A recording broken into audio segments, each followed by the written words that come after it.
Hi friends, നമ്മളിന്ന് നോക്കുന്നത് SCERT chapter wise ക്ലാസ്സിൽ 6ാം ക്ലാസ്സിലെ സോഷ്യൽ സയൻസിലെ 5ാമത്തെ ചാപ്റ്ററാണ് ഭൂമി കഥയും കാര്യവും. ഓക്കെ, നമുക്ക് ക്ലാസ്സിലേക്ക് പോവാം. നോക്കിക്കേ, ഇവിടെ എന്താ പറയുന്നത് നമുക്കൊന്ന് വായിച്ചു നോക്കാമേ.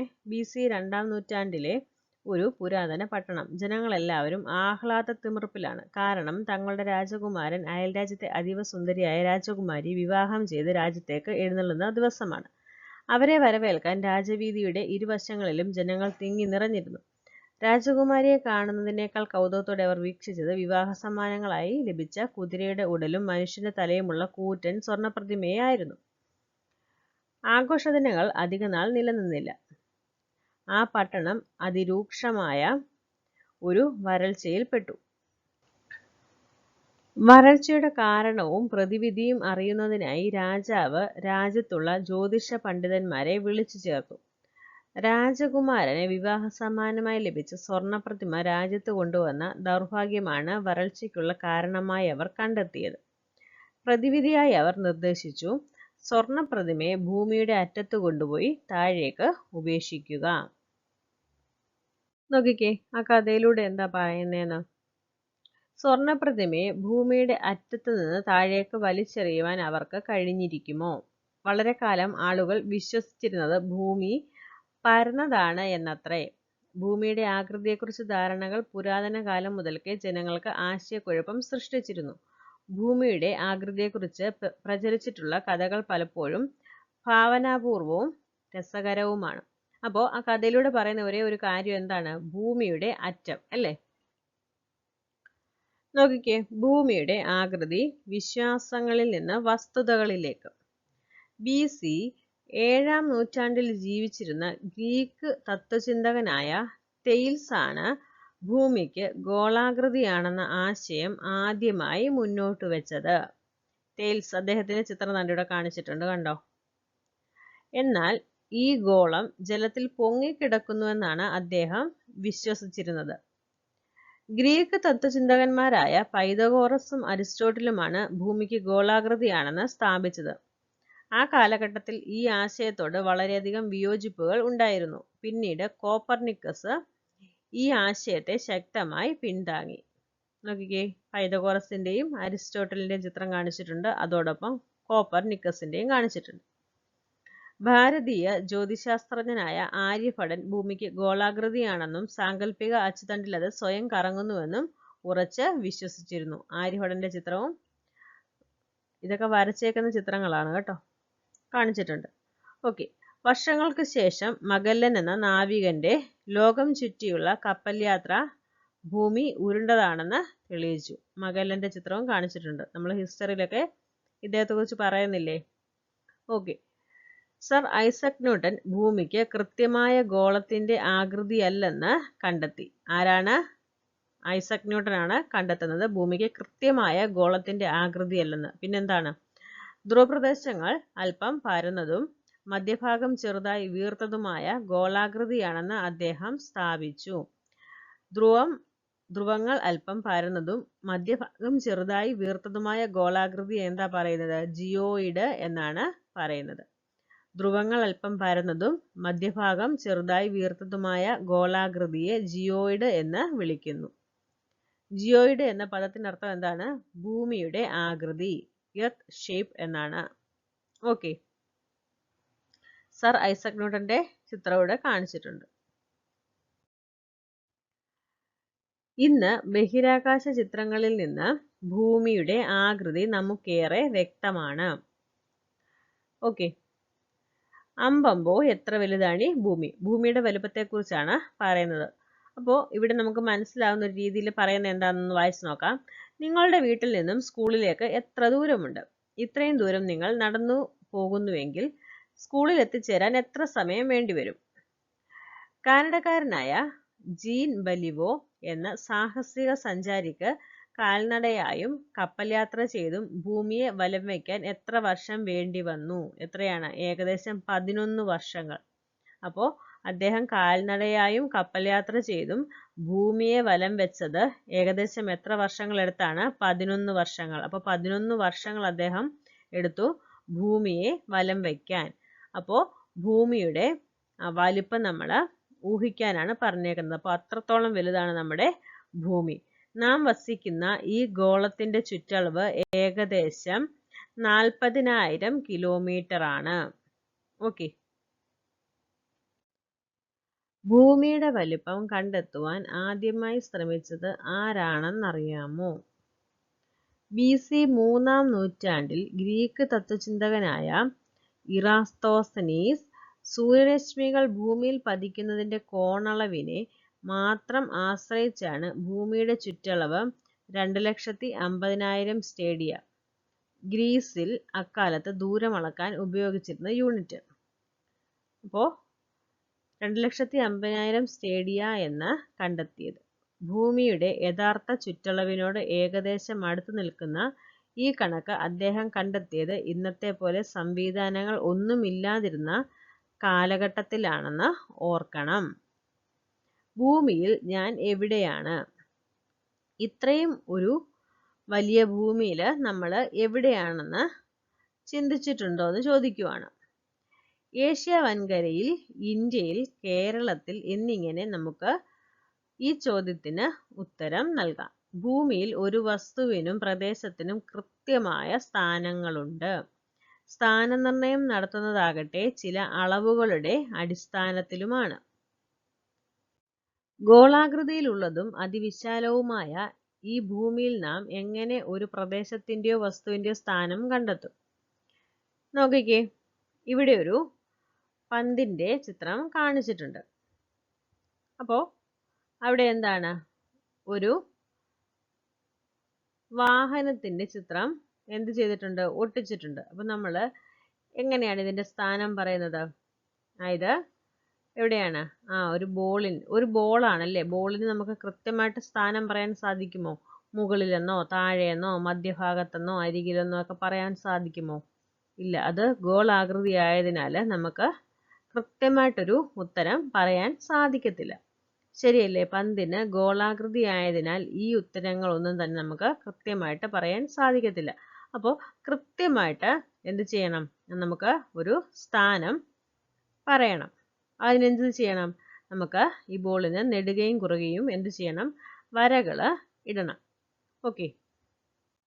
നോക്കിക്കേ, ഇങ്ങനെ ഈ ഒരു പന്തിന് നമ്മൾ നെടുകയും കുറുകയും വരകൾ കൊടുത്ത് അതിന് എന്താണ് ABCD എന്നും അതോടൊപ്പം 1, 2 എന്ന് നമ്പർ കൊടുത്ത് നമുക്ക് കറക്റ്റായിട്ട് ഈ ഒരു പന്തിന്റെ സ്ഥാനം നമുക്ക് നിർണ്ണയിക്കാനായിട്ട് സാധിക്കും. ഓക്കെ. ഭൂമിയിലെ വരകൾ. ഭൂമിയിലെ ഏതൊരു പ്രദേശത്തിന്റെ സ്ഥാനം ഇത്തരം വരകളുടെ അടിസ്ഥാനത്തിൽ നിർണ്ണയിക്കാം. ഈ വരകൾ ഓരോന്നും കൃത്യമായ കോണീയ അളവുകളുടെ അടിസ്ഥാനത്തിലാണ് ഗോളോപരിതലത്തിൽ വരച്ചിട്ടുള്ളത്. ഇതുണ്ട്, ഈ ഗ്ലോബിൽ നമുക്ക് കാണാനായിട്ട് സാധിക്കും. കണ്ടോ? നെടുകെ വരച്ചേക്കുന്ന വരയും അതോടൊപ്പം കുറുകെ ഇങ്ങനെ പോയേക്കുന്ന വരകളും നമുക്ക് ഇതിൽ കാണാനായിട്ട് സാധിക്കും. കണ്ടോ? കൃത്യമായ കോണീയ അളവുകളുടെ അടിസ്ഥാനത്തിലാണ് ഈ വരകൾ വരച്ചിട്ടുള്ളത്. ഇവിടെ നോക്കിക്കേ, ഒരു ഗ്ലോബിൽ നെടുകയും കുറുകയും വരകൾ വരച്ചിരിക്കുന്നത് കണ്ടില്ലേ? നെടുകെ കാണുന്ന വരകളെ എന്താ പറയുന്നത്? അക്ഷാംശരേഖകൾ എന്നാണ് പറയുന്നത്. കണ്ടോ? നെടുകെ പോയേക്കുന്ന വരകളെ എന്താ പറയുന്നത്? അക്ഷാംശ രേഖകൾ എന്നാണ് പറയുന്നത്. കുറുകെ കാണുന്ന വരകളെ രേഖാംശ രേഖകൾ എന്നാണ് പറയുന്നത്. കണ്ടോ? കുറുകെ കാണുന്ന വരകളെ രേഖാംശ രേഖകൾ എന്നാണ് പറയുന്നത്. ഓക്കെ. ഗ്ലോബിലും ഭൂപടത്തിലുമൊക്കെ കാണുന്ന ഈ രേഖകൾ സാങ്കല്പിക രേഖകളാണ്. ശരിക്കും അങ്ങനെ വരയൊന്നുമില്ല, നമ്മൾ സാങ്കല്പികമായിട്ട് പറയുന്നതാണ്. ഓക്കെ. അപ്പോൾ ഇതെല്ലാം എന്താണ്? സാങ്കല്പിക രേഖകളാണ്. ഓക്കെ. കറക്റ്റായിട്ട് സ്ഥാനം പറയാൻ വേണ്ടിയിട്ടാണ് നമ്മൾ ഈ സാങ്കല്പിക രേഖകൾ ഉപയോഗിക്കുന്നത്. അക്ഷാംശ രേഖകൾ. നോക്കിക്കേ, അക്ഷാംശ രേഖകൾ എന്ന് പറഞ്ഞാൽ എന്താണെന്ന്. ഭൂമിയുടെ കേന്ദ്രത്തിൽ നിന്ന് ഭൗമ ഉപരിതലത്തിലെ ഓരോ ബിന്ദുവിലേക്കുമുള്ള കോണീയ അകലത്തെയാണ് അക്ഷാംശം എന്ന് പറയുന്നത്. എന്താണ്? ഭൂമിയുടെ കേന്ദ്രത്തിൽ നിന്നും ഭൗമ ഉപരിതലത്തിലെ ഓരോ ബിന്ദുവിലേക്കുമുള്ള കോണീയ അകലത്തെയാണ് അക്ഷാംശം എന്ന് പറയുന്നത്. ഇത്തരത്തിലുള്ള ഒരേ കോണീയ അളവുകളെ തമ്മിൽ യോജിപ്പിച്ചാൽ അക്ഷാംശ രേഖകളാകും. ഇത്തരത്തിലുള്ള ഒരേ കോണീയ അളവുകളെ തമ്മിൽ യോജിപ്പിച്ചാൽ അക്ഷാംശ രേഖകളാകും. ഇനി നോക്കിക്കേ, അച്ചുതണ്ട്. ഇവിടെ ഉത്തര ധ്രുവവും കാണിച്ചിട്ടുണ്ട്, അതുപോലെ തന്നെ ദക്ഷിണ ധ്രുവവും കാണിച്ചിട്ടുണ്ട്. അപ്പോൾ ഭൂമിയുടെ അടിഭാഗം, നമ്മൾ പറയുന്ന അടിഭാഗം എന്താണ്? ദക്ഷിണ ധ്രുവവും, മോൾഭാഗത്ത് ഉത്തര ധ്രുവവും. ഓക്കെ, അങ്ങനെ മനസ്സിലാക്കുക. ഒരു പന്തിന്റെ മധ്യഭാഗത്തുകൂടി ഒരു ദണ്ട് കടത്തി പന്തിനെ ഒന്ന് കറക്കി നോക്കൂ. ഈ ദണ്ടാണ് പന്തിനെ സംബന്ധിച്ചിടത്തോളം അതിന്റെ അച്ചുതണ്ട്. ഇതുപോലെ ഭൂമിയുടെ കേന്ദ്രഭാഗത്തുകൂടി കടന്നു പോകുന്ന ഒരു ദണ്ട് ഉണ്ടെന്ന് സങ്കല്പിക്കൂ. അപ്പോൾ അത് വെറും എന്താണ്? സങ്കല്പിക്കുക മാത്രമാണ് ചെയ്യേണ്ടത്. ഓക്കെ, ഈ സാങ്കല്പിക ദണ്ടാണ് ഭൂമിയുടെ അച്ചുതണ്ട്. ഈ അച്ചുതണ്ടിനെ അടിസ്ഥാനമാക്കിയാണ് ഭൂമി സ്വയം കറങ്ങുന്നത്. അപ്പോൾ ഭൂമി ഒരു അച്ചുതണ്ടിനെ അടിസ്ഥാനപ്പെടുത്തിയാണ് കറങ്ങുന്നത്. എന്താണ് ഈ അച്ചുതണ്ടെന്ന് പറയുന്നത്? എന്താണ്? വെറും സാങ്കല്പികം മാത്രമാണ്. ഓക്കെ, ശരിക്കും അങ്ങനെ ഇല്ല, നമ്മൾ സങ്കല്പിച്ച് പറയുന്ന കാര്യമാണ്. അപ്പോൾ എന്താണ്? ഭൂമി സ്വയം കറങ്ങുന്നുണ്ട്. എന്തിനെ അടിസ്ഥാനപ്പെടുത്തിയാണ്? അച്ചുതണ്ടിനെ അടിസ്ഥാനപ്പെടുത്തിയാണ്. അച്ചുതണ്ടെന്ന് പറയുന്നത് എന്താണ്? വെറും സാങ്കല്പികമായിട്ടുള്ള ഒരു ദണ്ടാണ്. ഓക്കെ, നോക്കിക്കേ, അക്ഷാംശ രേഖകൾ വരയ്ക്കാം. ഇത് ബേസിക് ആയിട്ടുള്ളൊരു കാര്യമാണ്.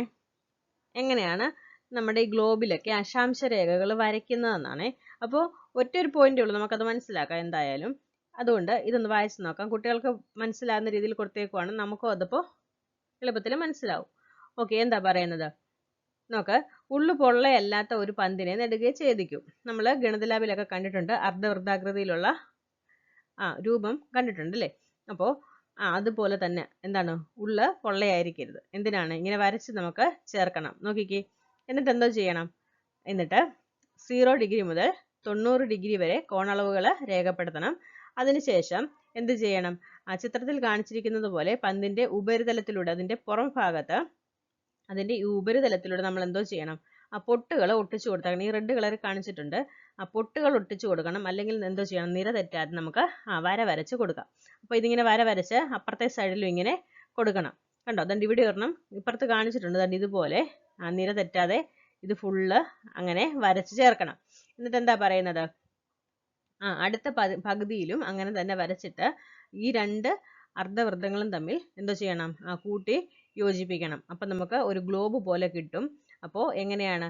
അതിൻ്റെ ചുറ്റിനും ഇങ്ങനെ വൃത്തം പോലെ വരകൾ നമുക്ക് കാണാനായിട്ട് സാധിക്കും. ഓക്കെ, അപ്പോൾ എന്താ പറയുന്നത്? ഈ പകുതികൾ തമ്മിൽ ചേർത്ത് വെച്ചാൽ ചുറ്റും വൃത്തങ്ങൾ വരച്ച പന്ത് ലഭ്യമാകും. ഈ ഗണിതശാസ്ത്ര തത്വം അടിസ്ഥാനമാക്കിയാണ് ഗ്ലോബിൽ അക്ഷാംശ രേഖകൾ സാങ്കല്പികമായി വരയ്ക്കുന്നത്. ഓക്കെ, അപ്പോൾ ഇങ്ങനെയാണ് അക്ഷാംശ രേഖകൾ വരയ്ക്കുന്നത്. ഓക്കെ, അപ്പോൾ അക്ഷാംശ രേഖകൾ എങ്ങനെയാണ് വരയ്ക്കുന്നതെന്ന് മനസ്സിലായില്ലേ? ശരി, നോക്കിക്കേ, ഇവിടെ ഒരു ഗ്ലോബ് കാണിച്ചിട്ടുണ്ട്. കണ്ടോ? ഇവിടെ ഒരു ഗ്ലോബ് കാണിച്ചിട്ടുണ്ട്. ഗ്ലോബിൽ അക്ഷാംശ രേഖകൾ അടയാളപ്പെടുത്തിയിട്ടുണ്ട്. കണ്ടോ?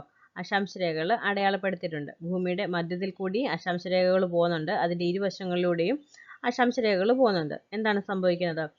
മധ്യഭാഗത്തിൻ്റെ ഇരുവശങ്ങളിലേക്കും പോകുന്ന അക്ഷാംശ രേഖകൾക്ക് എന്ത് സംഭവിക്കുന്നുണ്ട്? അത് ചെറുതായി ചെറുതായി വരുന്നുണ്ട്. ശരിയല്ലേ? അപ്പോൾ എന്താ പറയുന്നത്? ഇരുഭാഗങ്ങളിലേക്കും വൃത്തങ്ങൾ എന്തായി പോകുന്നു? ചെറുതായി ചെറുതായി വരുന്നുണ്ട്. ഓക്കെ, ഇനി എന്താ പറയുന്നത്? ഗ്ലോബിന്റെ മധ്യഭാഗത്തായി കാണുന്ന അക്ഷാംശരേഖയാണ് ഏറ്റവും വലിപ്പമേറിയത്. അപ്പോൾ ഈ മധ്യഭാഗത്തിൽ കൂടി പോകുന്ന അക്ഷാംശരേഖയാണ് ഏറ്റവും വലിപ്പമേറിയത്. ഇനി എന്താ പറയുന്നത്? ഈ അക്ഷാംശരേഖയാണ് ഭൂമധ്യരേഖ. ഈ രേഖയുടെ കോണീയ അളവ് എത്രയാണ്? 0 ഡിഗ്രിയാണ്. അതാ ഇവിടെ കൊടുത്തിട്ടുണ്ട് 0 ഡിഗ്രി ഭൂമധ്യരേഖ. അപ്പോൾ ഈ രേഖയുടെ കോണീയ അളവ് എത്രയാണ്? 0 ഡിഗ്രിയാണ്. ഈ രേഖയ്ക്ക് 90 ഡിഗ്രി വടക്കും 90 ഡിഗ്രി തെക്കുമായി കാണുന്ന അക്ഷാംശരേഖകൾ എങ്ങനെയുള്ളതാണ്? അത് ബിന്ദുക്കളാണ്. 90 ഡിഗ്രി അക്ഷാംശങ്ങൾ ബിന്ദുക്കളാണ്. ഇതിനെ എന്താ പറയുന്നത്? ധ്രുവങ്ങളെന്നാണ് പറയുന്നത്. ധ്രുവങ്ങളെന്നാണ് പറയുന്നത്. ഇവ യഥാക്രമം ഉത്തര ധ്രുവമെന്നും ദക്ഷിണ ധ്രുവമെന്നും അറിയപ്പെടുന്നു. ഓക്കെ, മറ്റ് അക്ഷാംശരേഖകളെല്ലാം തന്നെ വൃത്തങ്ങളാണ്. ഇവ ഭൂമധ്യരേഖയ്ക്ക് സമാന്തരമായി വരച്ചിട്ടുള്ള വൃത്തങ്ങളായാണ് കാണുന്നത്. കണ്ടോ? സമാന്തരമായിട്ടാണ് ഇവയെല്ലാം പോകുന്നത്. ഭൂമധ്യരേഖയ്ക്ക് സമാന്തരമായിട്ടാണ് മറ്റുള്ള അക്ഷാംശ രേഖകൾ പോകുന്നത്. നോക്കിക്കേ, ഇവിടെ 23.5 ഡിഗ്രി വടക്ക് ഉത്തരായന രേഖയും 23.5 ഡിഗ്രി തെക്ക് ദക്ഷിണായന രേഖയും കാണിച്ചിട്ടുണ്ട്. അതുപോലെ തന്നെ 66.5 ഡിഗ്രി തെക്ക് അന്റാർട്ടിക് വൃത്തവും ഇവിടെ 66.5 ഡിഗ്രി വടക്ക് ആർട്ടിക് വൃത്തവും കാണിച്ചിട്ടുണ്ട്. 90 ഡിഗ്രി തെക്ക് ദക്ഷിണ ധ്രുവവും 90 ഡിഗ്രി വടക്ക് ഉത്തര ധ്രുവവും കാണിച്ചിട്ടുണ്ട്. ഓക്കെ, ഇവിടെ നോക്കിക്കേ, ഉത്തരാർദ്ധഗോളത്തിലെ അക്ഷാംശരേഖകളെ വടക്ക് അക്ഷാംശരേഖകളെന്നും ദക്ഷിണാർദ്ധഗോളത്തിലുള്ളവയെ തെക്ക് അക്ഷാംശരേഖകളെന്നും പറയുന്നു. എന്താണ്? ഉത്തരാർദ്ധഗോളത്തിലെ അക്ഷാംശരേഖകളെ വടക്ക് അക്ഷാംശരേഖകളെന്നും ദക്ഷിണാർദ്ധഗോളത്തിലുള്ളവയെ തെക്ക് അക്ഷാംശരേഖകളെന്നും പറയുന്നു. ഓക്കെ, മുകളില് ഉത്തര ധ്രുവവും താഴെ എന്താണ്? ദക്ഷിണ ധ്രുവവുമാണ്. അപ്പോൾ എന്താ പറയുന്നത്? ഉത്തര ധ്രുവം എന്ന് പറയുന്നത് എന്താണ്? വടക്കായിരുന്നു അല്ലേ? ഉത്തര ധ്രുവം വടക്ക് ഭാഗമാണ്. ദക്ഷിണ ധ്രുവം എന്ന് പറയുന്നത് താഴെ തെക്കാണ്. ഓക്കെ, ഇനി നോക്കിക്കേ, രേഖാംശരേഖകൾ. രേഖാംശരേഖകൾ എന്താണെന്ന് നോക്കിക്കേ. ഗ്ലോബിൽ ഇരു ധ്രുവങ്ങളെയും തമ്മിൽ ബന്ധിപ്പിച്ച് വരയ്ക്കുന്ന രേഖകളാണ് രേഖാംശ രേഖകൾ. അക്ഷാംശ രേഖകൾക്ക് ലംബമായി വരച്ചിട്ടുള്ള വക്രരേഖകളാണിവ. ഇവിടെ ചിത്രത്തിൽ കാണിച്ചിട്ടുണ്ട്, കണ്ടോ? ഇവിടെ ഉത്തര ധ്രുവവും താഴെ ദക്ഷിണ ധ്രുവവുമാണ് അല്ലേ? അപ്പോൾ ഇതിനെ ബന്ധിപ്പിച്ചുകൊണ്ട് വരയ്ക്കുന്നതാണ് എന്ത്? രേഖാംശ രേഖകൾ. ഓക്കെ, ഇനി ഇവിടെ പറഞ്ഞേക്കുന്നത് നമുക്കൊന്ന് വായിച്ചു നോക്കാം. നേരത്തെ അക്ഷാംശ രേഖകൾ വരച്ചിട്ടുള്ള പന്തിലെ ഉത്തര ധ്രുവത്തെയും ദക്ഷിണ ധ്രുവത്തെയും യോജിപ്പിച്ചുകൊണ്ട് ഒരു രേഖ വരയ്ക്കൂ. ഈ രേഖ ഭൂമധ്യരേഖയ്ക്ക് കുറുകെ കടന്നു പോകുന്നവയാണല്ലോ. ശരിയല്ലേ? ഭൂമധ്യരേഖ എവിടെയാണ്? ഭൂമധ്യരേഖയ്ക്ക് കുറുകെ കടന്നു പോകുന്നവയാണ് ഏത്? രേഖാംശ രേഖകളെല്ലാം തന്നെ. ഓക്കെ, ഇനി എന്താ പറയുന്നത്? പന്തിനെ നെടുകെ രണ്ടായി ചിത്രത്തിൽ കാണുന്നത് പോലെ മുറിക്കുക. ഭൂമധ്യരേഖയ്ക്ക് കുറുകെ വരച്ച രേഖയെ 0 ഡിഗ്രിയായി കണക്കാക്കി ഈ രേഖയിൽ നിന്ന് ഇടത്തോട്ടും വലത്തോട്ടും കോൺമാപിനിയുടെ സഹായത്തോടെ കോണീയ അളവുകൾ രേഖപ്പെടുത്തൂ. ഓരോ കോണളവിനെയും പൊട്ടുകൾ ഒട്ടിച്ചോ അല്ലെങ്കിൽ എന്തോ ചെയ്യണം? നമ്മൾ നേർരേഖയായിട്ട് വരച്ച് പോകണം അല്ലേ? അപ്പോൾ എന്താ പിന്നെ പറയുന്നത്? പന്തിന്റെ മറ്റേ പകുതിയിലും ഇതുപോലെ രേഖകൾ വരച്ചിട്ട് എന്തോ ചെയ്യണം? ഈ പന്ത് ഒട്ടിച്ചു വെക്കണം. ഒട്ടിച്ചു വെക്കുമ്പോൾ എന്ത് കാണും? ഈ ചിത്രത്തിൽ കാണിച്ചിട്ടുള്ളത് പോലെ ഇരു ധ്രുവങ്ങളെയും ബന്ധിപ്പിച്ച് രേഖകളുള്ള പന്ത് ലഭിക്കും. ഈ രേഖകളെയാണ് രേഖാംശ രേഖകളെന്ന് അറിയപ്പെടുന്നത്. 0 ഡിഗ്രി രേഖാംശം മാനക രേഖാംശം എന്ന പേരിൽ അറിയപ്പെടുന്നു. അപ്പോൾ 0 ഡിഗ്രി അക്ഷാംശം ഭൂമധ്യരേഖ എന്നും അറിയപ്പെടുന്നു. 0 ഡിഗ്രി രേഖാംശം മാനക രേഖാംശം എന്ന് അറിയപ്പെടുന്നു. ഓക്കെ, അപ്പോൾ എന്താണ്? സെൻട്രൽ കൂടെ പോകുന്നതാണ്. സെൻട്രൽ കൂടെ 0 ഡിഗ്രി ആയിട്ട് പോകുന്നതാണ് എന്ത്? മാനക രേഖാംശം. ഓക്കെ, ഇത്തരം കാര്യങ്ങൾ മനസ്സിലായില്ലേ? നോക്കിക്ക്, ഇവിടെ എന്താ പറയുന്നതെന്ന്. മാനക രേഖാംശത്തിന് ഇരുവശവും കിഴക്കും പടിഞ്ഞാറുമുള്ള കോണീയ അകലമാണ് രേഖാംശം. ഇങ്ങനെ മാനക രേഖാംശത്തിൽ നിന്നും ഒരേ കോണീയ അകലമുള്ള രേഖാംശങ്ങളെ തമ്മിൽ ബന്ധിപ്പിച്ചുകൊണ്ട് വരയ്ക്കുന്ന സാങ്കല്പിക രേഖകളാണ് രേഖാംശ രേഖകളെന്ന് പറയുന്നത്. നോക്കിക്കേ, ഇവിടെ നോക്കിക്കേ, 0 ഡിഗ്രി മാനക രേഖാംശ രേഖ പോകുന്നുണ്ട്. അപ്പോൾ കിഴക്ക് പടിഞ്ഞാറായിട്ട് എന്ത് പോകുന്നുണ്ട്? രേഖാംശ രേഖകൾ പോകുന്നുണ്ട്. കണ്ടോ? കിഴക്കും പടിഞ്ഞാറുമുള്ള കോണീയ അകലമാണ് രേഖാംശം. പിന്നെന്താ പറയുന്നത്? അപ്പോൾ ഇവിടെ ഉത്തര ധ്രുവമുണ്ട്, താഴെ ദക്ഷിണ ധ്രുവമുണ്ട് അല്ലേ? അപ്പോൾ ഈ മാനക രേഖാംശത്തിന്റെ ഇരുവശങ്ങളിലൂടെയും രേഖാംശ രേഖകൾ പോകുന്നു. ആ രേഖാംശ രേഖകളെല്ലാം എവിടെ ടച്ച് ചെയ്യുന്നുണ്ട്? ഉത്തര ധ്രുവത്തിലും ദക്ഷിണ ധ്രുവത്തിലും എന്തോ ചെയ്യുന്നുണ്ട്? കൂട്ടി മുട്ടുന്നുണ്ടെന്നാണ് പറയുന്നത്. ഓക്കെ, പിന്നെന്താ പറയുന്നത്? കിഴക്ക് അർദ്ധഗോളത്തിലെ രേഖാംശ രേഖകളെ കിഴക്ക് രേഖാംശ രേഖകളെന്നും, എന്താ പറയുന്നേ?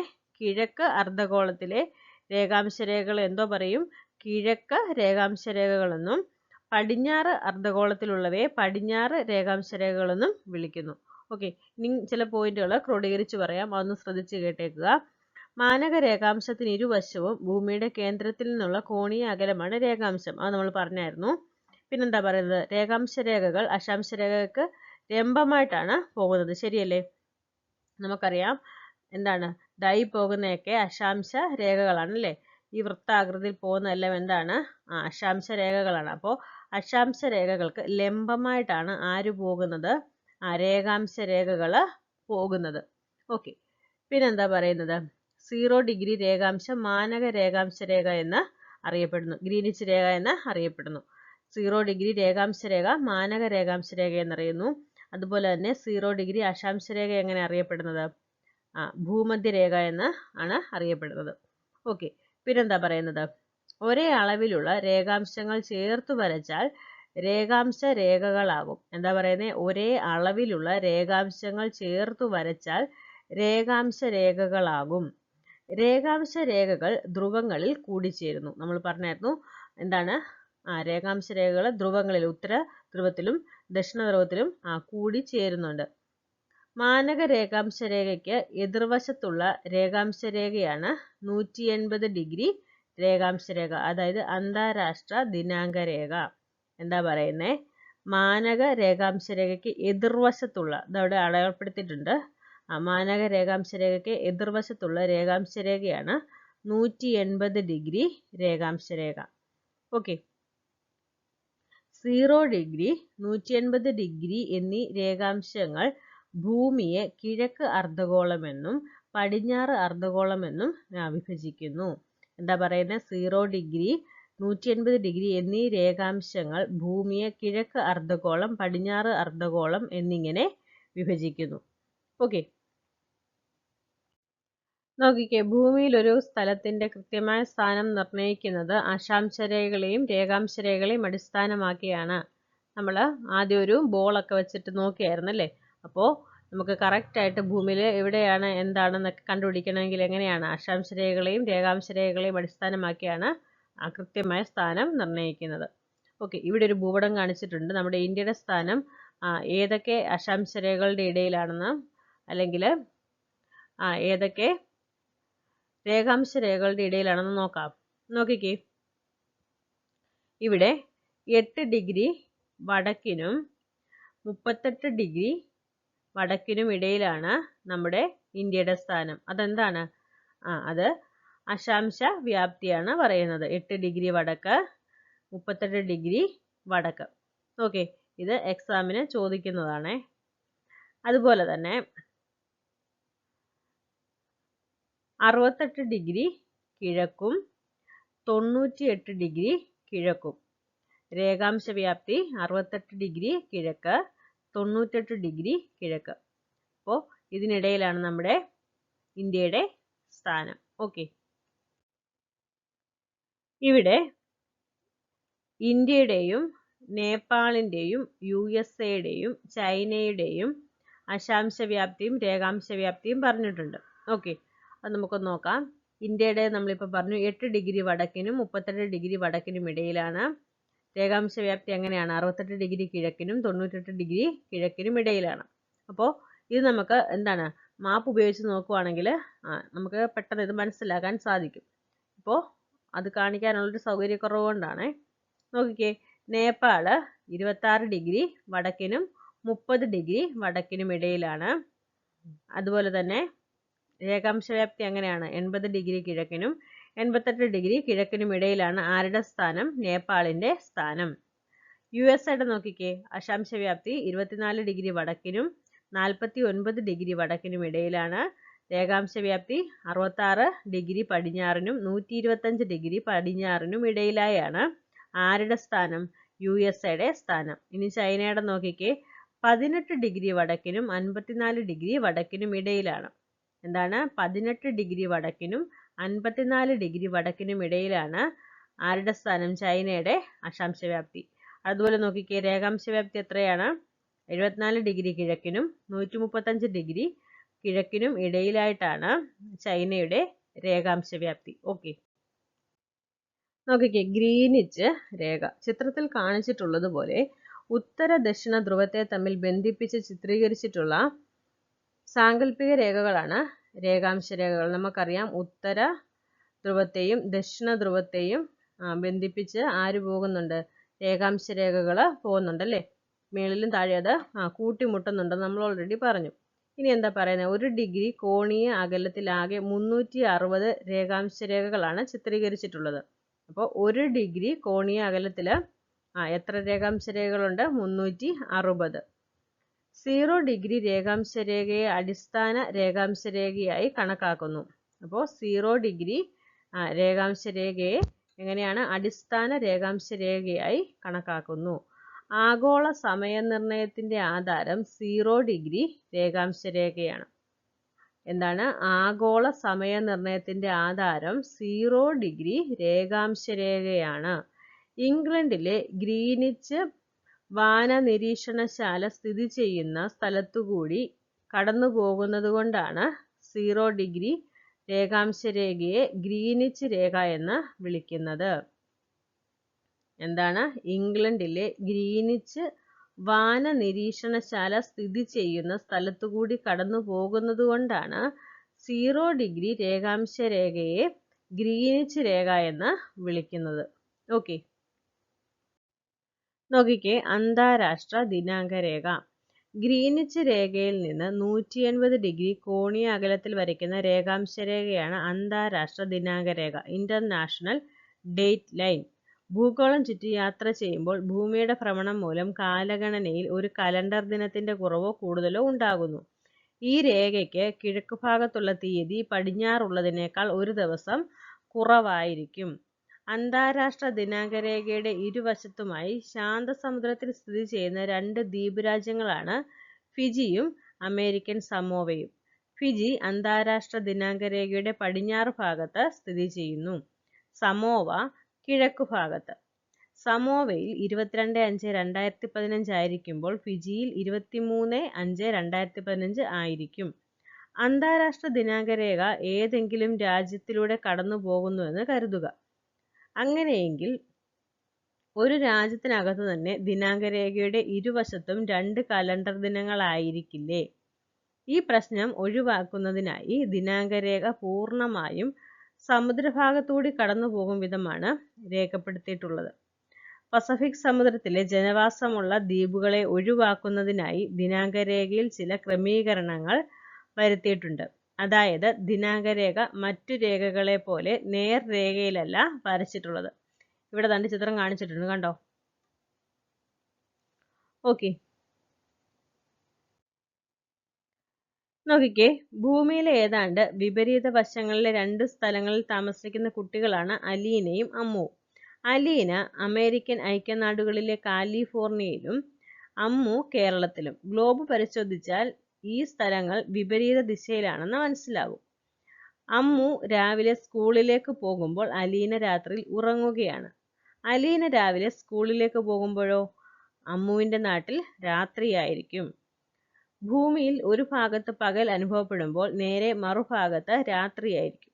പകലും രാത്രിയും ഭൂമിയിൽ മാറി മാറി അനുഭവപ്പെടുന്നു. എന്തുകൊണ്ടാണ് ഇങ്ങനെ സംഭവിക്കുന്നത്? നമുക്ക് നോക്കാം. ഓക്കെ, ഇവിടെ ഒരു ചിത്രം കാണിച്ചിട്ടുണ്ട്. എന്താണ്? ഒരു ഗ്ലോബിന്റെ ചിത്രം കാണിച്ചിട്ടുണ്ട്. കുട്ടികൾ എന്ത് ചെയ്യുകയാണ്? ഒരു ഗ്ലോബ് ഇരുട്ടുമുറിയിൽ വെച്ചിട്ട് അതിൻ്റെ ഒരു സൈഡിൽ എന്ത് ചെയ്യുവാണ്? വെട്ടമടിച്ചു കൊടുക്കുകയാണ്, അല്ലേ? അപ്പോൾ എന്താണ്? ചിത്രത്തിൽ കാണുന്നത് പോലെ ഒരു ഗ്ലോബ് ഏതെങ്കിലും ഒരു പ്രകാശ സ്രോതസ്സിന് അഭിമുഖമായി വരത്തക്കവണ്ണം പിടിച്ചു നോക്കൂ. ഒരു ഭാഗം പ്രകാശിതമാകുമ്പോൾ മറുഭാഗം എങ്ങനെയായിരിക്കും? ഇരുട്ടിലായിരിക്കും. ഇനിയും ഗ്ലോബ് ഒന്ന് കറക്കി നോക്കൂ. പ്രകാശിതമായിരുന്ന ഭാഗം ഇരുട്ടിലേക്ക് പോകുന്തോറും ഇരുട്ടിലായിരുന്ന ഭാഗം പ്രകാശിതമാകുന്നതും കാണുന്നില്ലേ? ഭൂമിയുടെ ഒരു ഭാഗത്ത് പ്രകാശമുള്ളപ്പോൾ മറുഭാഗത്ത് എങ്ങനെയായിരിക്കും? ഇരുട്ടായിരിക്കും, അല്ലേ? ഇതുപോലെ തന്നെയാണ് ഭൂമിയിലും രാത്രിയിലും പകലും ഉണ്ടാകുന്നത്. ഭൂമിയുടെ പ്രകാശ സ്രോതസ് ആരാണ്? സൂര്യനാണ്. ഭൂമിക്ക് ഗോളാകൃതിയാണെന്നും ഭൂമി അതിൻ്റെ അച്ചുതണ്ടിൽ സ്വയം കറങ്ങുന്നുവെന്നും നമ്മൾ പഠിച്ചു. ഭൂമി സ്വയം കറങ്ങുന്നതിനെ എന്താ പറയുന്നത്? ഭ്രമണമെന്ന് പറയുന്നു. ഭ്രമണം മൂലം സൂര്യന് അഭിമുഖമായി വരുന്ന ഭാഗം പ്രകാശിതമാകുന്നതിനാൽ പകൽ അനുഭവപ്പെടുന്നു. എന്നാൽ മറുഭാഗത്ത് സൂര്യപ്രകാശം എത്താത്തതിനാൽ രാത്രിയായിരിക്കും. ഭൂമിയിൽ പകലും രാത്രിയും മാറി മാറി അനുഭവപ്പെടുന്നത് എന്തുകൊണ്ടാണ്? ഭ്രമണം മൂലമാണ്. ഭൂമിക്ക് ഒരു ഭ്രമണം പൂർത്തിയാക്കാൻ എത്ര സമയം വേണം? 24 മണിക്കൂർ വേണം. ഇതിനെ ഒരു ദിവസമായി കണക്കാക്കുന്നു. ഓക്കെ, ഉദയവും അസ്തമയവും. ഭൂമിയുടെ ഭ്രമണം മൂലമാണ് സൂര്യന്റെ സ്ഥാനം മാറുന്നതായി നമുക്ക് ദൃശ്യമാകുന്നത്. എന്താണ്? ഭൂമിയുടെ ഭ്രമണം മൂലമാണ്. വാഹനത്തിൽ യാത്ര ചെയ്യുമ്പോൾ മരങ്ങളും കെട്ടിടങ്ങളും ഒക്കെ എതിർദിശയിലേക്ക് സഞ്ചരിക്കുന്നതായി നമുക്ക് തോന്നാറില്ലേ? യഥാർത്ഥത്തിൽ അവ ചലിക്കുന്നുണ്ടോ? ഇല്ല. ഇതുപോലെയാണ് ഭൂമിയിൽ നിന്ന് വളരെ അകലെ സ്ഥിതി ചെയ്യുന്ന സൂര്യൻ കിഴക്കുദിക്കുകയും പടിഞ്ഞാറ് അസ്തമിക്കുകയും ചെയ്യുന്നതായി നമുക്ക് ദൃശ്യമാകുന്നത്. ഇവിടെ ഒരു പരീക്ഷണം പറഞ്ഞിട്ടുണ്ട്. എന്താണ്? മേശപ്പുറത്ത് ഒരു ഗ്ലോബിനെ ചിത്രത്തിൽ കാണിച്ചേക്കുന്നത് പോലെ വെക്കണം. എന്നിട്ട് നമ്മൾ എന്തോ ചെയ്യണം? ഇടതുഭാഗത്ത് നിന്ന് വലതുഭാഗത്തേക്ക് കറക്കണം. അപ്പോൾ ഇടതുഭാഗം എന്ന് പറയുന്നത് നമ്മൾ പടിഞ്ഞാറായിട്ട് സങ്കല്പിക്കുക, വലതുഭാഗം എന്ന് പറയുന്നത് കിഴക്കായിട്ട് സങ്കല്പിക്കുക. അങ്ങനെ ചെയ്യുമ്പോൾ നമുക്ക് മനസ്സിലാകുന്ന കാര്യം എന്താണ്? ഭൂമിയുടെ ഭ്രമണം പടിഞ്ഞാറ് നിന്ന് കിഴക്കോട്ടായതിനാൽ സൂര്യൻ കിഴക്കുദിച്ച് പടിഞ്ഞാറ് അസ്തമിക്കുന്നു. പ്രധാനപ്പെട്ട പോയിന്റാണ്. ഭൂമിയുടെ ഭ്രമണം പടിഞ്ഞാറ് നിന്ന് കിഴക്കോട്ടാണ്. ഇങ്ങനെയാണ് ഭൂമിയുടെ ഭ്രമണം പടിഞ്ഞാറ് നിന്ന് കിഴക്കോട്ടാണ്. അപ്പോൾ കിഴക്ക് സൂര്യൻ ഉദിച്ച് പടിഞ്ഞാറ് അസ്തമിക്കുന്നതായിട്ട് നമുക്ക് മനസ്സിലാവും. നമുക്ക് അങ്ങനെയാണ് അനുഭവപ്പെടുന്നത്. ഓക്കെ. മാറുന്ന കാലങ്ങൾ. ഭൂമി അതിന്റെ സാങ്കല്പിക അച്ചുതണ്ടിനെ ആധാരമാക്കി സ്വയം കറങ്ങുന്നതിനോടൊപ്പം സൂര്യനെ വലം വയ്ക്കുകയും ചെയ്യുന്നു. ഈ വലം വയ്ക്കൽ പരിക്രമണം എന്ന് പറയുന്നു. ഓക്കെ. സ്വയം കറങ്ങുന്നതിനെ ഭ്രമണമെന്നും സൂര്യനെ വലം വയ്ക്കുന്നതിന് എന്തോ പറയുന്നേ? പരിക്രമണം എന്ന് പറയുന്നു. നോക്കിക്കേ, ഇവിടെ കണ്ടോ, ഓരോരോ കാലാവസ്ഥകളാണ് കാണിച്ചേക്കുന്നത്. കണ്ടോ, മഴ പെയ്യുന്ന ഒരു സീസൺ കാണിച്ചിട്ടുണ്ട്. പിന്നെന്താണ്? പൂക്കൾ ഉണ്ടാവുന്നുണ്ട്. പിന്നെന്താണ് കാണിച്ചേക്കുന്നത്? മഞ്ഞ്. പിന്നെന്താണ്? മരങ്ങളിലെ ഇലയൊക്കെ കൊഴിഞ്ഞു പോകുന്ന ഒരവസ്ഥ. പിന്നെ വേനൽ, ചൂട് സമയം കാണിച്ചിട്ടുണ്ട്. നോക്കിക്കേ, ഒരു വർഷത്തിനുള്ളിൽ തന്നെ എന്തൊക്കെ മാറ്റങ്ങളാണ് നമുക്ക് ചുറ്റിലും അനുഭവപ്പെടുന്നതെന്ന് നിങ്ങൾ ശ്രദ്ധിച്ചിട്ടുണ്ടോ? സ്കൂൾ വർഷാരംഭത്തോടെ മഴക്കാലമായി. ഇടയ്ക്കിടെ പെയ്യുന്ന മഴ 5-6 മാസം നീണ്ടു നിൽക്കും. പിന്നെ മെല്ലെ തണുപ്പേറി വരുന്നു. അത് കഴിയുമ്പോൾ എന്താണ്? ചൂട്. മരങ്ങളിൽ ചിലത് ഇല പൊഴിക്കുന്നു, പുഷ്പിക്കുന്നു, കായ്ക്കുന്നു. എന്തുകൊണ്ടാണ് ഇങ്ങനെയൊക്കെ കാലങ്ങൾ മാറി മാറി അനുഭവപ്പെടുന്നത്? ഭൂമിയുടെ പരിക്രമണമാണ് ഇത്തരത്തിൽ വിവിധ കാലങ്ങൾ അനുഭവപ്പെടുന്നതിന് കാരണം. അപ്പോൾ എന്താണ് ഇങ്ങനെ കാലങ്ങൾ അനുഭവപ്പെടുന്നത്? എന്തുകൊണ്ടാണ്? ഭൂമിയുടെ പരിക്രമണം കൊണ്ടാണ് വിവിധ കാലങ്ങൾ നമുക്ക് അനുഭവപ്പെടുന്നത്. സൗരയൂഥത്തിലെ എല്ലാ ഗ്രഹങ്ങളും സൂര്യനെ എന്തോ ചെയ്യുന്നുണ്ട്? വലം വയ്ക്കുന്നുണ്ട്. സൗരയൂഥത്തിലെ എല്ലാ ഗ്രഹങ്ങളും സൂര്യനെ വലം വയ്ക്കുന്നു. സൂര്യന് ചുറ്റുമുള്ള ഭൂമിയുടെ ഒരു പരിക്രമണ കാലമാണ് ചിത്രീകരിച്ചിട്ടുള്ളത്. ഭൂമിയുടെ അച്ചുതണ്ടിൽ 23.5 ചരിവുള്ളതിനാൽ പരിക്രമണ വേളയിൽ ഭൂമിയിൽ ഓരോ പ്രദേശത്തും ഊർജ്ജ ലഭ്യതയിൽ ഏറ്റക്കുറച്ചിലുകൾ ഉണ്ടാകുന്നു. അതുമൂലമാണ് ഭൂമിയിൽ വ്യത്യസ്ത ഋതുക്കൾ ഉണ്ടാകുന്നത്. ഒരു പരിക്രമണ വേളയിൽ ഭൂമി എത്തിച്ചേരുന്ന 4 സ്ഥാനങ്ങളാണ് ചിത്രത്തിൽ കാണിച്ചിട്ടുള്ളത്. നമുക്കിതിനെക്കുറിച്ച് നോക്കാമേ. നോക്കിക്കേ, ഇവിടെ ചിത്രം ചെറുതാക്കി കാണിച്ചിട്ടുണ്ട്. ഈ ചിത്രത്തെ വെച്ച് പറഞ്ഞാലേ നമുക്കിത് മനസ്സിലാവത്തുള്ളൂ. അതുകൊണ്ടാണ്. ഓക്കെ, ഒന്ന് നോക്കിക്കേ. സ്ഥാനം എ. ഇവിടെ സ്ഥാനം എ കാണിച്ചിട്ടുണ്ട്. കണ്ടോ, മാർച്ച് 21 സ്ഥാനം എ. മാർച്ച് 21 സ്ഥാനം എയിൽ ഭൂമി എത്തുമ്പോൾ സൂര്യരശ്മികൾ ഭൂമിക്ക് എങ്ങനെയാണ്? ലംബമായിട്ടാണ് പതിക്കുന്നത്. കണ്ടോ, ഇവിടെ സൂര്യനെ കാണിച്ചിട്ടുണ്ട്. സൂര്യരശ്മികൾ ലംബമായിട്ട് പതിക്കുന്നു. അതുപോലെ തന്നെയാണ് സെപ്റ്റംബർ 23 എങ്ങനെയാണ്? സൂര്യരശ്മികൾ ഭൂമധ്യരേഖയിലേക്ക് ലംബമായാണ് പതിക്കുന്നത്. ഈ 2 ദിവസവും എങ്ങനെയാണ്? ഈ 2 ദിവസവും അറിയപ്പെടുന്നത് സമരാത്ര ദിനമെന്നാണ്. അല്ലെങ്കിൽ എങ്ങനെയാണ് അറിയപ്പെടുന്നത്? വിഷുവങ്ങൾ എന്നാണ് അറിയപ്പെടുന്നത്. എന്തുകൊണ്ടാണ്? ആ സമയങ്ങളിൽ, അതായത് എയും സിയിലും അവിടെ ഭൂമി വരുമ്പോൾ ഒരേപോലെയാണ് രാത്രിയും പകലും ഉണ്ടാവുന്നത്. നമുക്കിന്ന് വായിച്ചു നോക്കാം. മാർച്ച് 21 സ്ഥാനം എയിൽ ഭൂമി എത്തുമ്പോൾ സൂര്യരശ്മികൾ ഭൂമധ്യരേഖയിൽ ലംബമായി പതിക്കുന്നു. ഈ ദിവസം ഭൂമിയിൽ എല്ലായിടത്തും പകലും രാത്രിയും തുല്യമായി സമരാത്ര ദിനം എന്നാണ് അറിയപ്പെടുന്നത്. അപ്പോൾ എന്താണ്? ഭൂമിയിലെ എല്ലായിടത്തും പകലും രാത്രിയും തുല്യമായിട്ട് അനുഭവപ്പെടുന്നു. അതുകൊണ്ട് ഈ ദിവസത്തെ എന്താണ് പറയുന്നത്? സമരാത്ര ദിനം എന്നാണ് പറയുന്നത്. ഓക്കെ. പരിക്രമണ വേളയിൽ സൂര്യൻ്റെ ആപേക്ഷിക സ്ഥാനം മധ്യരേഖയ്ക്ക് നേർ മുകളിലായി വരുന്ന ദിവസങ്ങളാണ് മാർച്ച് 21 അതുപോലെ തന്നെ സെപ്റ്റംബർ 23. ഓക്കെ. അപ്പോൾ ഈ ദിനങ്ങളിൽ 2 അർദ്ധഗോളങ്ങളിലും രാത്രിയുടെയും പകലിൻ്റെയും ദൈർഘ്യം എങ്ങനെയായിരിക്കും? തുല്യമായിരിക്കും. ഓക്കെ. ഈ ദിനങ്ങളെ സമരാത്ര ദിനങ്ങൾ അല്ലെങ്കിൽ വിഷുവങ്ങൾ എന്നാണ് പറയുന്നത്. ഇനി നോക്കിക്കേ, സ്ഥാനം ബി. സ്ഥാനം ബി എന്ന് പറയുമ്പോൾ ജൂൺ 21. നോക്കിക്കേ, നമുക്ക് വായിച്ചു നോക്കാമേ. ജൂൺ 21 സ്ഥാനം ബിയിൽ ഭൂമി എത്തുന്നു. ഇപ്പോൾ സൂര്യരശ്മികൾ ലംബമായി പതിക്കുന്നത് എവിടെയാണ്? ഉത്തരായന രേഖയിലാണ്. അപ്പോൾ സൂര്യരശ്മികൾ ലംബമായി പതിക്കുന്നത് ഉത്തരായന രേഖയിലാണ്. നമുക്കറിയാം, നമ്മുടെ ഭൂമി സാങ്കല്പികമായിട്ടുള്ള ഒരു അച്ചുതണ്ടിലാണ് ഇരിക്കുന്നത് അല്ലേ? അപ്പോൾ അവിടെ അങ്ങനെ സാങ്കല്പികമായ അച്ചുതണ്ടിലിരുന്ന് സ്വയം തിരിയുകയാണെന്ന് നമുക്കറിയാം. ഓക്കെ, അപ്പോൾ ചരിഞ്ഞല്ലേ നമ്മുടെ ഭൂമി ഇരിക്കുന്നത്. നോക്കിക്കേ, അപ്പോൾ എന്താ പറയുന്നത്, ദൈർഘ്യമേറിയ പകൽ ഉത്തരാർദ്ധഗോളത്തിലും ദൈർഘ്യം കുറഞ്ഞ പകൽ ദക്ഷിണാർദ്ധഗോളത്തിലും അനുഭവപ്പെടുന്നു. അപ്പോൾ എങ്ങനെയാണ് സൂര്യപ്രകാശം ലംബമായി പതിക്കുന്നത് എവിടെയാണ്? ഉത്തരായന രേഖയിലായിരിക്കും. അപ്പോൾ എങ്ങനെയാണ് പറയുന്നത്, ദൈർഘ്യമേറിയ പകൽ ഉത്തരാർദ്ധഗോളത്തിലും ദൈർഘ്യം കുറഞ്ഞ പകൽ ദക്ഷിണാർദ്ധഗോളത്തിലും അനുഭവപ്പെടുന്നു. ഈ ദിവസം വസന്ത വിഷുവം എന്ന് അറിയപ്പെടുന്നു. ഈ ദിവസം എങ്ങനെയാണ് അറിയപ്പെടുന്നത്? വസന്ത വിഷുവം എന്ന് അറിയപ്പെടുന്നു. ഈ കാലയളവിൽ ആനുപാതികമായി രാത്രിയുടെ ദൈർഘ്യം എങ്ങനെയാണ്? യഥാക്രമം ഉത്തരാർദ്ധഗോളത്തിൽ കുറവും ദക്ഷിണാർദ്ധഗോളത്തിൽ കൂടുതലുമായിരിക്കും. ഓക്കെ, ഇനി അടുത്ത് നോക്കിയേ, സ്ഥാനം സി. സ്ഥാനം സി എന്ന് പറയുന്നത് സെപ്റ്റംബർ 23. അവിടെ എങ്ങനെയാണ്? സെപ്റ്റംബർ 23-ന് സൂര്യരശ്മികൾ വീണ്ടും മധ്യരേഖയിൽ ലംബമായി പതിക്കുന്നു. ഈ ദിവസം സമരാത്ര ദിനമായിരിക്കും. നമ്മൾ പറഞ്ഞായിരുന്നു മാർച്ച് 21 പോലെ തന്നെയാണ് സെപ്റ്റംബർ 23. ഓക്കെ, ഒരു പരിക്രമണ വേളയിൽ ഭൂമിയിൽ 2 സമരാത്ര ദിനങ്ങൾ അനുഭവപ്പെടുന്നുണ്ട്. അത് ഏതൊക്കെയാണ്? March 21 September 23. അടുത്ത് നോക്കിക്കേ, സ്ഥാനം ഡി.